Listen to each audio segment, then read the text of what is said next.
ಈ ಕಾರ್ಯಕ್ರಮದ ಅಧ್ಯಕ್ಷರಾಗಿರುವ ಎಲ್ಲರಿಗೂ ಪರಿಚಿತರಾಗಿರುವಂಥ ಡಾಕ್ಟರ್ ಮುಖ್ಯಮಂತ್ರಿ ಚಂದ್ರು ಅವರೇ, ಅನ್ಯಾನ್ಯ ಪ್ರಶಸ್ತಿಗೆ ಭಾಜನರಾಗಿರುವ ಎಲ್ಲ ಸಾಧಕ ಕಲಾವಿದರೇ, ಯೋಗಾಭಿಮಾನಿಗಳೇ, ಸಭೆಯಲ್ಲಿರುವ ಎಲ್ಲ ಸಜ್ಜನ ಬಂಧುಗಳೇ, ಮಾತಾ ಭಗಿನಿಯರೇ, ಅಜಿತ್ ಕುಮಾರ್ ಸ್ಮಾರಕ ಸಾಂಸ್ಕೃತಿಕ ವೇದಿಕೆ ಆಶ್ರಯದಲ್ಲಿ ಈ ಕಾರ್ಯಕ್ರಮ ನಡೀತಾ ಇದೆ. ಇವತ್ತು ಕೊಡ್ತಾ ಇರುವ ಪ್ರಶಸ್ತಿಗಳಲ್ಲಿ ಒಂದು ಪ್ರಶಸ್ತಿ ಅಜಿತಶ್ರೀ ಪ್ರಶಸ್ತಿ ಕೂಡ. ಹೀಗಾಗಿ ಈ ಅಜಿತ್ ಕುಮಾರ್ ಯಾರು ಅನ್ನುವ ಪ್ರಶ್ನೆ, ಕುತೂಹಲ ನಮ್ಮಲ್ಲಿ ಅನೇಕರಿಗೆ ಬಂದಿರ್ಬೋದು. ಪ್ರಾಯಶಃ ಈ ಕಾರ್ಯಕ್ರಮದಲ್ಲಿ ಇರ್ಲಿಕ್ಕೆ ನನಗಿರೋ ಒಂದೇ ಒಂದು ಅರ್ಹತೆ ಅಂದರೆ ಅಜಿತ್ ಕುಮಾರ್ ಮಾತ್ರ. ಅದಕ್ಕೋಸ್ಕರ ನಾನು ಇಲ್ಲಿ ನಿಂತಿದ್ದೀನಿ. ನಾನಿಲ್ಲಿ ಅಜಿತ್ ಕುಮಾರ್ ಅವರು ಕೋಲಾರ ಜಿಲ್ಲೆಯ ಗುಡಿಬಂಡೆಯವರು. ತುಮಕೂರಿನ ವಡ್ಡಗೆರೆನಲ್ಲಿ ಪ್ರಾಥಮಿಕ ಶಿಕ್ಷಣ ಮುಗಿಸಿದರು. ಬೆಂಗಳೂರಿನ ಸೆಂಟ್ರಲ್ ಹೈಸ್ಕೂಲ್ನಲ್ಲಿ ಹೈಸ್ಕೂಲ್ ಶಿಕ್ಷಣ ಮುಗಿಸಿ UVCನಲ್ಲಿ ಇಂಜಿನಿಯರಿಂಗ್ ವಿದ್ಯಾಭ್ಯಾಸಕ್ಕೆ ಸೇರಿಕೊಂಡ್ರು. ಅವರ ತಂದೆ ಸರ್ಕಾರದ ಕಂದಾಯ ಇಲಾಖೆಯಲ್ಲಿ ಅಧಿಕಾರಿಯಾಗಿದ್ದವರು, ಉನ್ನತ ಅಧಿಕಾರಿಯಾಗಿದ್ದವರು. 1957ರಲ್ಲಿ ಮೆಕ್ಯಾನಿಕಲ್ ಮತ್ತು ಎಲೆಕ್ಟ್ರಿಕಲ್ ಎರಡೂ ವಿಷಯಗಳಲ್ಲಿ ಚಿನ್ನದ ಪದಕಗಳೊಂದಿಗೆ ಪದವಿ ಪಡೆದಂಥ ಅತ್ಯಂತ ಪ್ರತಿಭಾವಂತ ವಿದ್ಯಾರ್ಥಿ. ಅವತ್ತಿನ ಕಾಲದಲ್ಲಿ ಆ ರೀತಿ ಏಕಕಾಲದಲ್ಲಿ ಎರಡನ್ನು ಮಾಡ್ಬೋದಾಗಿತ್ತು. ಪ್ರತಿಭಾವಂತ ವ್ಯಕ್ತಿತ್ವ ಅಜಿತ್ ಕುಮಾರ್ ಅವರದು. ಕೆರಿಯರ್ ಹುಡುಕಲಿಲ್ಲ, ಉದ್ಯೋಗವನ್ನು ಅರಸಿ ಹೋಗಲಿಲ್ಲ, ಸಂಪಾದನೆಯ ಬೆನ್ನು ಹತ್ತಲಿಲ್ಲ, ಯೌವನದ ಸಹಜ ಆಕರ್ಷಣೆ ಆಮಿಷಗಳಿಗೆ ಬಲಿಯಾಗಲಿಲ್ಲ, ಮದುವೆ ಮಾಡಿಕೊಳ್ಳಲಿಲ್ಲ, ಸಂಸಾರ ಕಟ್ಕೊಳ್ಳಿಲ್ಲ. ಸಮಾಜ ಸೇವೆ, ರಾಷ್ಟ್ರ ಕಾರ್ಯಕ್ಕೋಸ್ಕರ ತನ್ನ ಜೀವನವನ್ನು ಮುಡಿಪಾಗಿಡುವ ಒಂದು ಸಂಕಲ್ಪವನ್ನು ತೊಟ್ಟು ಮನೆ ಬಿಟ್ಟು ಹೊರಗೆ ಬಂದರು. ರಾಷ್ಟ್ರೀಯ ಸ್ವಯಂ ಸೇವಕ ಸಂಘ RSSನ ಪ್ರಚಾರಕರಾದರು. ಒಂದು ಪ್ರಚಾರಕ ಜೀವನ, ಅದನ್ನು ವ್ರತದಂತೆ ಜೀವನ ಪೂರ್ತಿ ನಡೆಸಿದರು. ಆ ಜನ್ಮ ಬ್ರಹ್ಮಚಾರಿಯಾಗಿ ಒಂದು ಸನ್ಯಸ್ತ ಜೀವನವನ್ನು ಜೀವನ ಪೂರ್ತಿ ಬಾಳಿದರು. ಒನ್ ಲೈಫ್ ಒನ್ ಮಿಷನ್, ಇದಕ್ಕೆ ಅನ್ವರ್ಥವಾಗಿ ಬದುಕಿದರು ಅಜಿತ್ ಕುಮಾರ್ ಅವರು. ಸೇವೆಯಲ್ಲಿ ಒಂದು ಹೊಸ ರೀತಿಯ ಒಂದು ಆಯಾಮವನ್ನು, ಹಿಂದೂ ಸೇವಾ ಪ್ರತಿಷ್ಠಾನ ಸಂಸ್ಥೆಯನ್ನು ಹುಟ್ಟುಹಾಕಿ ಅದರ ನಿರ್ದೇಶಕರಾಗಿ ಅದನ್ನು ಕಟ್ಟಿ ಬೆಳೆಸಿದವರು ಅಜಿತ್ ಕುಮಾರ್ ಅವರು. ತಮ್ಮ 57ನೇ ವಯಸ್ಸಿನಲ್ಲಿ ಒಂದು ವಿಧಿಯ ಕ್ರೂರ ಅಟ್ಟಹಾಸಕ್ಕೆ ಬಲಿಯಾದರು. ಕಾರು ಅಪಘಾತದಲ್ಲಿ ಅವರು ಈ ಲೋಕಕ್ಕೆ ವಿದಾಯವನ್ನು ಹೇಳಿದರು. ಅಜಿತ್ ಕುಮಾರ್ದು ಒಂದು ಧೀರ ಗಂಭೀರ ವ್ಯಕ್ತಿತ್ವ ಅವ್ರದ್ದು, ನೀಳವಾದಂಥ ಶರೀರ ಅವ್ರದ್ದು, ಭಾಳ ಶಿಸ್ತಿನ ಸಿಪಾಯಿ ಅವರು, ಮಿತಭಾಷಿ. ಒಂದು ರೀತಿ ಅವರನ್ನು ನೋಡಿದರೆ ಒಂದು ಭಯಮಿಶ್ರಿತ ಭಕ್ತಿ ಅವ್ರದ್ದು. ಅಜಿತ್ರಿಗೂ ಯೋಗಕ್ಕೂ ಏನು ಸಂಬಂಧ? ಅಜಿತ್ ಕುಮಾರ್ ಅವರು 35ನೇ ವಯಸ್ಸಲ್ಲಿ ತಮ್ಮ ಯೋಗ ಶಿಕ್ಷಣವನ್ನು ಪ್ರಾರಂಭ ಮಾಡಿದರು. ಅಂದರೆ ಕಲ್ತರವರು. ಪ್ರಾರಂಭದಲ್ಲಿ ಮೈಸೂರಿನ ಪಟ್ಟಾಭಿ ಜೋಯಿಸರಲ್ಲಿ ಯೋಗ ಶಿಕ್ಷಣವನ್ನು ಪಡೆದರು. ಆಮೇಲೆ ವಿಶ್ವವಿಖ್ಯಾತ ಯೋಗಾಚಾರ್ಯ BK ಅಯ್ಯಂಗಾರ್ರಲ್ಲಿ ಯೋಗ ತರಬೇತಿಯನ್ನು ಪಡೆದರು. ಹೀಗೆ ಅಜಿತ್ ಕುಮಾರ್ ಯೋಗಪಟು ಆಗಿದ್ದು. RSSನಲ್ಲಿ ಶಾರೀರಿಕ ಶಿಕ್ಷಣದಲ್ಲಿ ಯೋಗಾಸನವನ್ನು ಒಂದು ವಿಷಯವನ್ನಾಗಿ ಇವತ್ತಿಗೂ ಕೂಡ ಅಭ್ಯಾಸ ಮಾಡ್ತಿದ್ದೀವಿ ನಾವು. ಅದಕ್ಕೆ ಮೂಲ ಕಾರಣಕರ್ತರು ಅಜಿತ್ ಕುಮಾರ್ ಅವರು. ಯಾವಾಗ ಅವರು ಯೋಗಾಸನವನ್ನು ಕಲಿತರು, ಅದರ ನಂತರ ನಿತ್ಯದನ್ನು ಅಭ್ಯಾಸ ಮಾಡಿದರು. ನಿತ್ಯ ಯೋಗಾಭ್ಯಾಸಿ ಅವರು. ಪ್ರತಿನಿತ್ಯ 1 ಗಂಟೆ ಯೋಗಾಭ್ಯಾಸನ ಮಾಡ್ತಿದ್ರು. ಎಂದೂ ಅದರ ಜೊತೆ ರಾಜಿ ಮಾಡಿಕೊಳ್ಳಿಲ್ಲ ಅವರು. ಎಂದೂ ಅದರ ಜೊತೆ ರಾಜಿ ಮಾಡಿಕೊಳ್ಳಿಲ್ಲ ಅವರು. ತಪ್ಪಿಸಿದವರೆಲ್ಲ ಅವರು. RSSನ ಪ್ರಚಾರಕರಾಗಿದ್ದರಿಂದ ರೈಲಲ್ಲಿ ತಿಂಗಳಲ್ಲಿ ಒಂದು 20-25 ದಿನ ಪ್ರಯಾಣ ಮಾಡಬೇಕಾಗ್ತಿತ್ತು. 1975ರಲ್ಲಿ ತುರ್ತು ಪರಿಸ್ಥಿತಿ ಹೆಸರಿನಲ್ಲಿ ಆ ಸಂದರ್ಭದಲ್ಲಿ RSSನ ಮೇಲೆ ನಿಷೇಧ ಆದಾಗ ಜೈಲಲ್ಲಿದ್ದರು ಅವರು. ಜೈಲಲ್ಲಿದ್ದಾಗಲೂ ರೈಲಲ್ಲಿದ್ದಾಗಲೂ ಯೋಗಾಸನವನ್ನು ಬಿಡಲಿಲ್ಲ ಅವರು. ನಿತ್ಯ 1 ಗಂಟೆ ಯೋಗಾಭ್ಯಾಸ ಅವ್ರದ್ದು. ಕಲಬುರಗಿಯಲ್ಲಿ ಜೈಲಲ್ಲಿದ್ದಾಗಲೇ ಯೋಗ ಪ್ರವೇಶ ಅಂತ ಹೇಳುವಂಥ ಪುಸ್ತಕವನ್ನು ಬರೆದರು ಅವರು.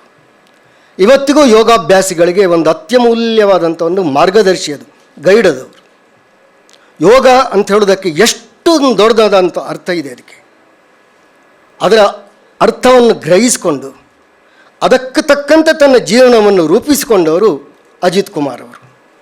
ಯೋಗ ಕರ್ಮಸು ಕೌಶಲಂ, ಇದು ಅವರಿಗೆ ಅತ್ಯಂತ ಪ್ರಿಯವಾದಂಥ ಉಕ್ತಿ. ಅದು ಯಾವುದೇ ಕೆಲಸ ಚಿಕ್ಕದಿರಲಿ ದೊಡ್ಡದಿರಲಿ ಚೆನ್ನಾಗಿ ಮಾಡಬೇಕು, ಅದನ್ನು ಸೊಗಸಾಗಿ ಮಾಡಬೇಕು, ಉತ್ಕೃಷ್ಟವಾಗಿ ಮಾಡಬೇಕು. ಇದನ್ನೇ ಅವರು ಯೋಗ ಅಂತ ಕರೀತಾ ಇದ್ದರು ಅವರು. ಮತ್ತಷ್ಟು ಇನ್ನಷ್ಟು ಆಗಾಗ್ಗೆ ಅವರು ಬಳಸ್ತಿದ್ದಂಥ ಪದಗಳು ಚೆನ್ನಾಗಿ ಮಾಡಬೇಕು, ಚೆನ್ನಾಗಿ ಮಾಡಬೇಕು.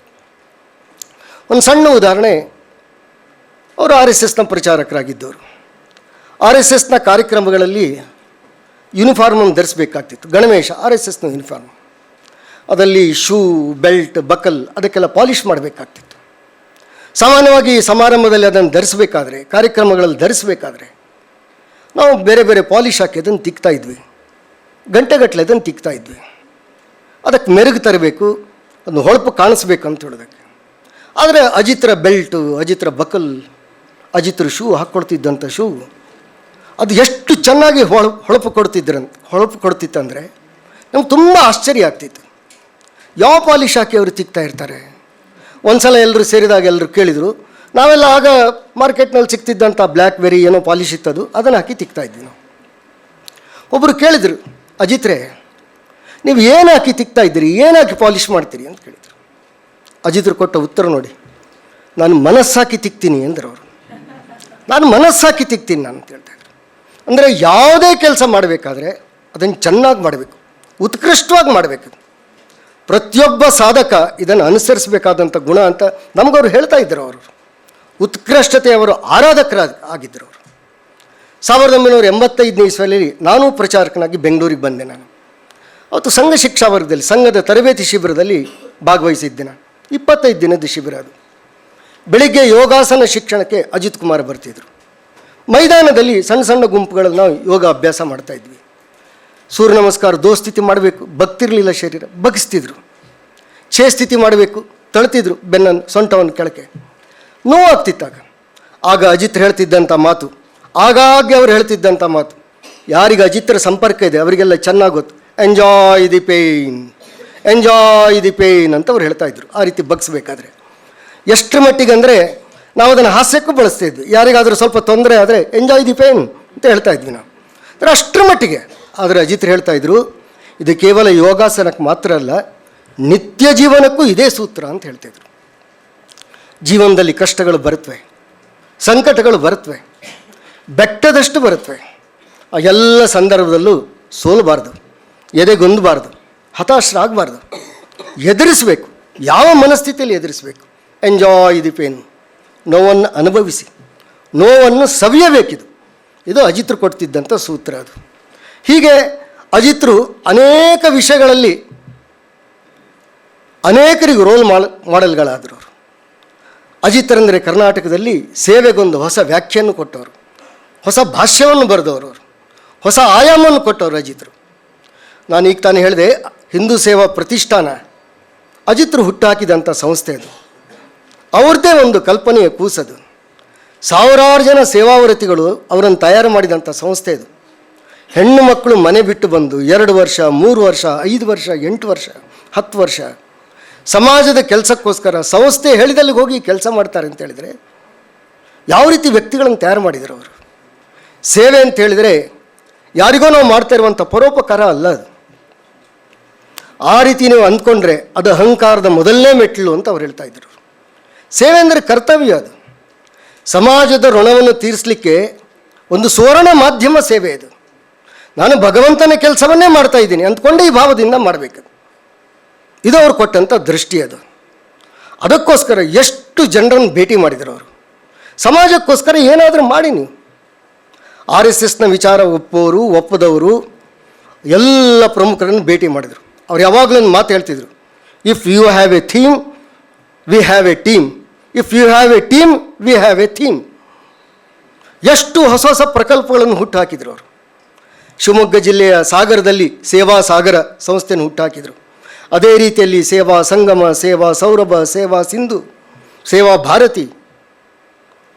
1,00,000 ಗಿಡಗಳನ್ನು ನೆಡಬೇಕು, ಅದಕ್ಕೋಸ್ಕರ ಮಲೆನಾಡಿನಲ್ಲಿ ವೃಕ್ಷ ಲಕ್ಷ ಆಂದೋಲನ. ದುರ್ಬಲರು ತಮ್ಮ ಕಾಲ ಮೇಲೆ ನಿಂತ್ಕೊಳ್ಬೇಕು, ಅದಕ್ಕೋಸ್ಕರ ಸ್ವಾವಲಂಬನ. ಬುದ್ಧಿಮಾಂದ್ಯ ಮಕ್ಕಳಿಗೆ ಬೆಳಕಾಗಲಿಕ್ಕೆ ಅವರ ಬೆಳಕಾಗಿರುವಾಗ ಸಂಸ್ಥೆ ಈಗ ಸೇವಾ ಇನ್ ಆ್ಯಕ್ಷನ್.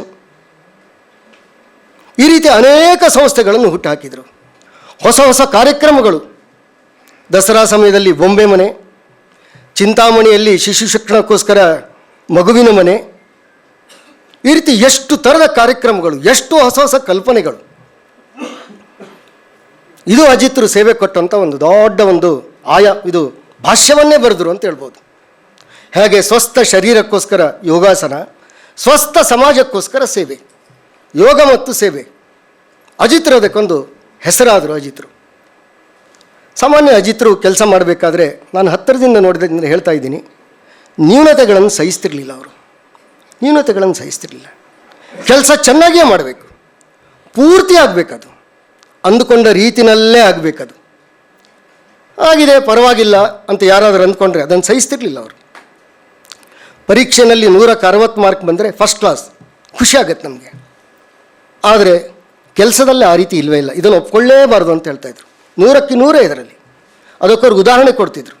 ಯಾರಾದರೂ ಒಬ್ಬ ಮೋರಿಯನ್ನು ದಾಟಬೇಕು ಅಂತ ಅಂದ್ಕೊಳ್ಳಿ, 60% ದಾಟ್ದ ಫಸ್ಟ್ ಕ್ಲಾಸ್ ಅಂತ ಬೆಂತಟ್ಕೊಳ್ಳಲ್ಲ ನಾವು. 60% ಮೋರಿ ದಾಟಿದರೆ ಅವನ ಕತೆ ಏನಾಗ್ಬೋದು? ಅವರು ಈ ಉದಾಹರಣೆಯನ್ನು ಕೊಡಬೇಕಾದ್ರೆ ನಮ್ಮ ಮನಸ್ಸಲ್ಲಿ ನಗು ಬರ್ತಾಯಿತ್ತು ನಮಗೆ. ಅವರು ಏನೇ ಹೇಳ್ತಾಯಿದ್ರು, ಯಾರೊಬ್ಬ ಧೋಬಿ ಇಸ್ತ್ರಿ ಹಾಕೋನು 60% ನಿಮ್ಮ ಶರ್ಟಿಗೆ ಇಸ್ತ್ರಿ ಹಾಕ್ದ, ಒಪ್ಕೊಳ್ತೀರ ನೀವು? ಮಾಡುವ ಕೆಲಸವನ್ನು ಚೆನ್ನಾಗಿಯೇ ಮಾಡಬೇಕು, ಅದರಲ್ಲಿ ಯಾವುದೇ ರಾಜಿ ಇಲ್ಲ. ಇದು ಅಜಿತ್ ಕುಮಾರ್ ನಮ್ಗೆ ಹೇಳಿಕೊಟ್ಟಂಥದ್ದು. ಹೀಗೆ ಎಷ್ಟು ಜನರನ್ನು ಭೇಟಿಯಾದರು ಅವರು. ಭೇಟಿಯಾದವ್ರನ್ನೆಲ್ಲ ಸಮಾಜ ಕಾರ್ಯಕ್ಕೆ ತೊಡಗಿಸ್ಲಿಕ್ಕೆ ಪ್ರಯತ್ನ ಮಾಡಿದರು ಅವರು. ಅವರ ಸಂಪರ್ಕಕ್ಕೆ ಬಂದವರೆಲ್ಲರಲ್ಲೂ ಕೂಡ ತಮ್ಮ ಬಗ್ಗೆ ಒಂದು ಗೌರವವನ್ನು ಮೂಡಿಸ್ತಿದ್ದಂಥ ಒಂದು ರುಜುತ್ವ ಅವ್ರದ್ದು. ಇದು ಅಜಿತ್ರ ವಿಶೇಷತೆ ಅಂತ ಹೇಳ್ಬೋದು. ಹೀಗೆ ಅಜಿತ್ರು 57ನೇ ವಯಸ್ಸಿನಲ್ಲೇ ಈ ಲೋಕಕ್ಕೆ ವಿದಾಯವನ್ನು ಹೇಳಿದರು. ಆದರೆ ಅತ್ಯಲ್ಪ ಅವಧಿನಲ್ಲಿ ಎಷ್ಟು ದೊಡ್ಡ ಕೊಡುಗೆಯನ್ನು ಕೊಟ್ಟರು ಅವರು. ಅಜಿತ್ರನ್ನು ಅನೇಕರು ಆರಾಧನೆ ಕೂಡ ಮಾಡ್ತಾಯಿದ್ರು. ಅನೇಕರಿಗೆ ಅವರು ಮಾರ್ಗದರ್ಶಕರಾಗಿದ್ದರು.